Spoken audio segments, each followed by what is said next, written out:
let us do some post-reading work of the short story A Cup of Tea by Kithra Mansfield. Literary and language focus. Explain the use of the literary elements of a story. Theme, character, point of view. Determine the author's style, identifying particular word choices and figurative language. What is the message of the author? How does the author open the story? In your opinion, where does the climax come in the story? Point of view. Point of view is the perspective from which a story is told. For example, if a story is told by the character within the story, then it is told from the first-person point of view. The point of view can sometimes indirectly establish the author's intentions. Point of view pertains to who tells the story and how it is told. Modernist writers experimented with point of view. The third-person subjective, both its limited and omniscient or omniscient variants, became the most popular narrative perspectives during the 20th century. The third-person subjective. In the third-person subjective, the narrator only describes events perceived and information known by a character at its narrowest and most subjective scope. The story reads as though the viewpoint character were narrating it. It is very similar to the first person in that it allows an in-depth revelation of the character's personality, but it uses third-person grammar. Third-person omniscient. Third-person omniscient tells the thoughts, feelings, etc. of more than one character. An omniscient narrator has omniscient knowledge, who knows everything, of time, people, places, and events. The narrator cannot tell the reader things that the main character does not know, or depict things at which the main character is not present, but the text is written in the third person. It gives the reader access to the character's thoughts and feelings. This means that readers are privy to only character's perspective, and all events are filtered through a character. The third-person limited. It's a type of third-person subjective narration in which the perspective is that of just one character.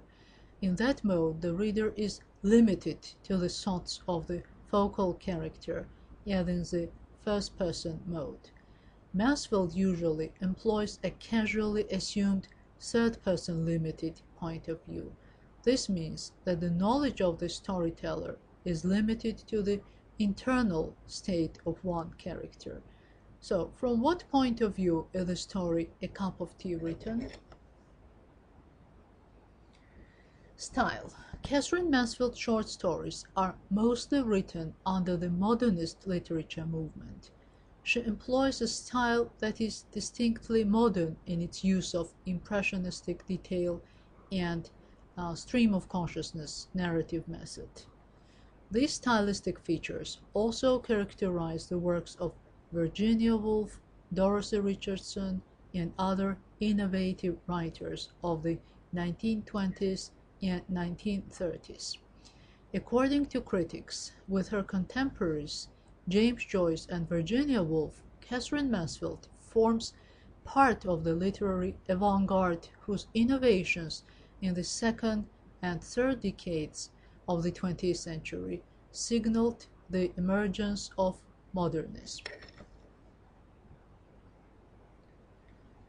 Kithra Mansfield revolutionized the 20th century English short story. In her deceptively simple stories, she pioneered many new literary techniques and exerted an important influence on the evolution of the short story in English. This involves certain characteristics such as the individual perspective, which is not being objective but subjective, showing the breakdown of social norms and cultural conventions. In her writing, Mansfield breaks away from the conventions of the 19th century fiction by reducing plot to a minimum. Her focus is on the inner world rather than on external action, and much of the narration is located within the minds of her characters.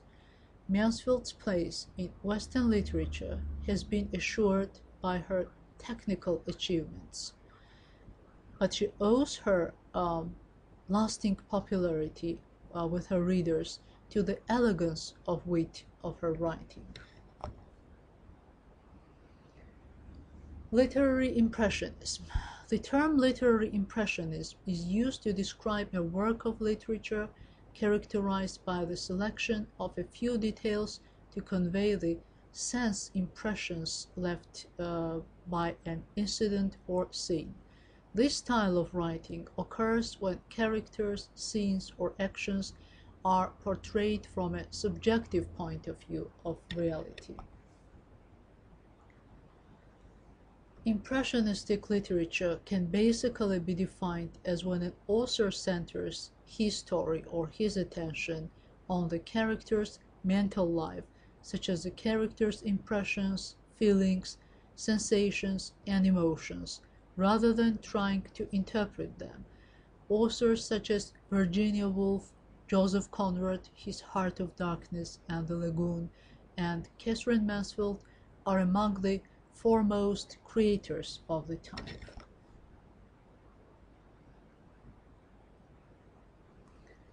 According to critics, the style of the story may not necessarily be precisely termed stream of consciousness. It nonetheless possesses an impressionist that belies its narrative simplicity. It is a subtle method by which Katherine Mansfield is capable of making the simple plot into deep psychological portrait of a character. In her famous book Katherine Mansfield and Literary Impressionism, Julia Van Gonsteren notes that Mansfield experimented in the form of the short story. She wrote satirical sketches, dialogues, monologues, in which she could render her memories and personal visions in a picture of everyday life. Her short stories need to be read carefully. Mansfield's narrative methods are a good deal more complex than has generally been assumed, especially by those critics who focused thematic or symbolic issues alone. Her perception of the surrounding world, the stress on form, structure, empathy, and atmosphere, in Mansfield's terms, prose writer's weather, in a writer's subjective vision with an expressive narrator attempt to create a fictional illusion. There is the emotive correlative between images, narrator, and character in an apparently objective stance. She often renders a moment of sudden awareness in an epiphany, whereby one of her major themes, the disparity between illusion and reality, is revealed. All these characteristics are congruent with the basic concepts of literary impressionism. The term impressionism is not used by Katherine Mansfield. Only scant references to some impressionist painters may be found in her writings. Now, Mansfield may be related to literary impressionism, and her short stories may be read, interpreted, and translated in literary impressionist manner. It is argued that no reading of Mansfield's work can be complete if the significance of an impressionist perception is not dealt with as both a methodological and a thematic component of these works.